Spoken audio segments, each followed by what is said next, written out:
Ne révèle jamais ton vrai visage. Voilà une idée qui, à première vue, peut sembler dure, presque cynique.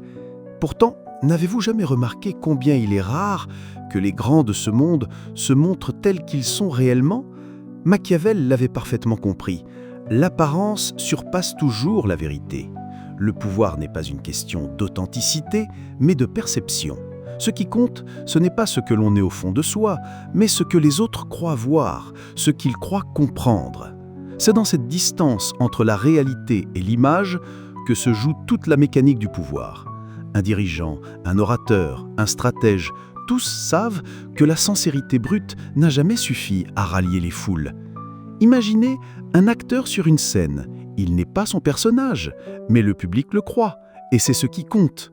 De la même manière, le monde ne demande pas la vérité, il réclame un masque, une histoire qui captive, qui rassure ou qui effraie selon les besoins. Machiavel aurait dit « Les hommes jugent plus par les yeux que par l'esprit ». Celui qui comprend cela maîtrise déjà une part de l'art de gouverner. Or, porter un masque ne suffit pas. Encore faut-il savoir l'adapter. Le pouvoir exige une souplesse, une capacité à changer de visage selon la situation. N'avez-vous jamais observé un politicien en campagne ? Sur scène, tout sourire, il promet justice, prospérité, harmonie. Mais en coulisses, il calcule, ajuste ses alliances, prépare ses coups. Ses paroles ne sont pas un miroir de son âme, mais une mise en scène destinée à séduire. De la même façon, un PDG rassure ses investisseurs avec des discours optimistes et des graphiques bien choisis. Mais derrière la porte close d'une réunion privée, il restructure, il coupe, il négocie dans l'ombre. S'il exposait ses doutes, s'il dévoilait ses hésitations, le marché s'effondrerait. Machiavel l'aurait formulé ainsi : projette la force et cache ton jeu. C'est là que réside l'art de l'adaptation. Face à un ennemi, feindre la faiblesse peut l'endormir.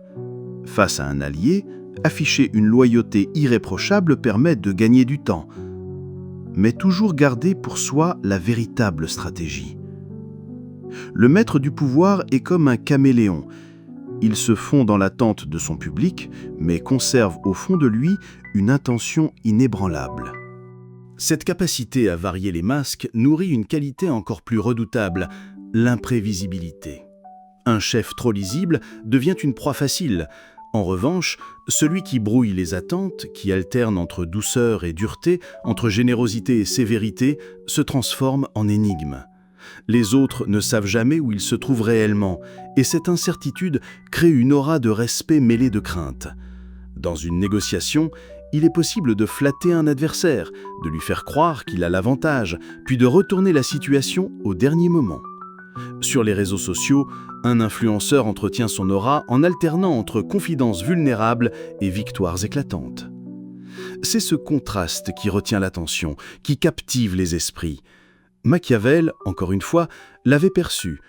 Le mystère nourrit la puissance. Car au fond, le pouvoir, c'est l'art de manipuler la perception.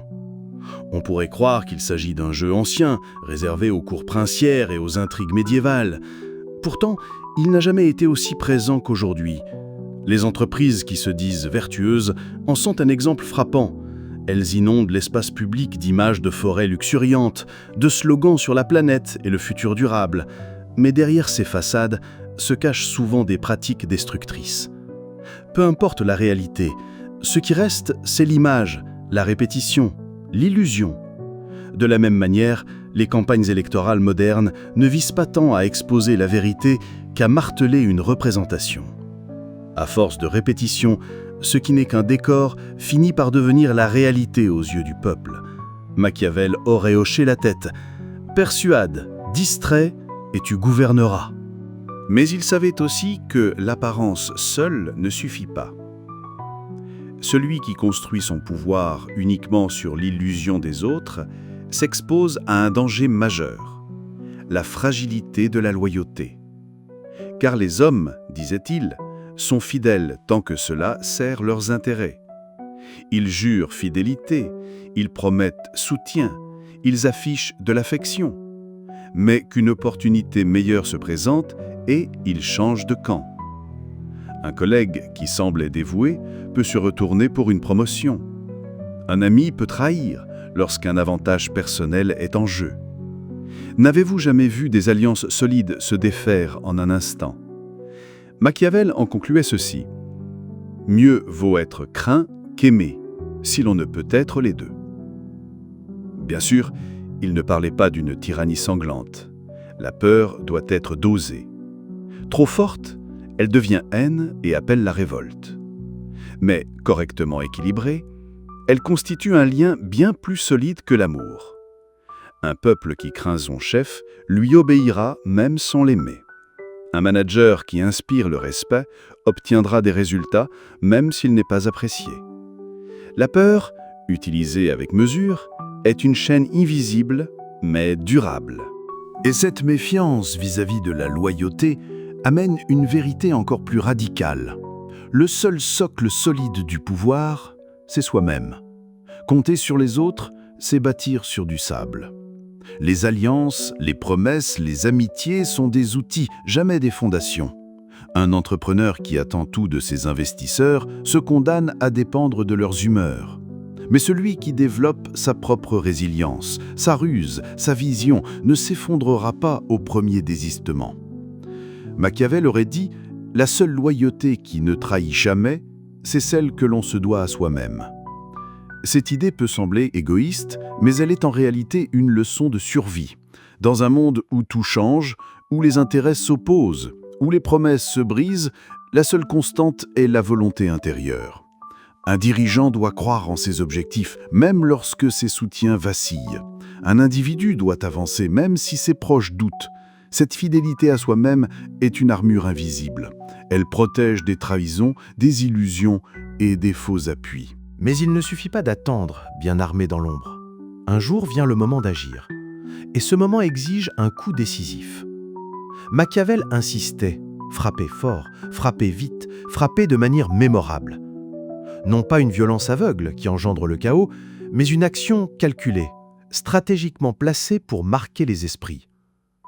Un politicien peut faire tomber un adversaire en révélant un scandale au moment opportun. Une entreprise peut lancer une innovation qui écrase toute concurrence en un instant. Ces gestes laissent une trace durable. Ils fixent l'image du pouvoir dans la mémoire collective. Ces principes ne concernent pas uniquement les grands de ce monde. Ils traversent la vie de chacun.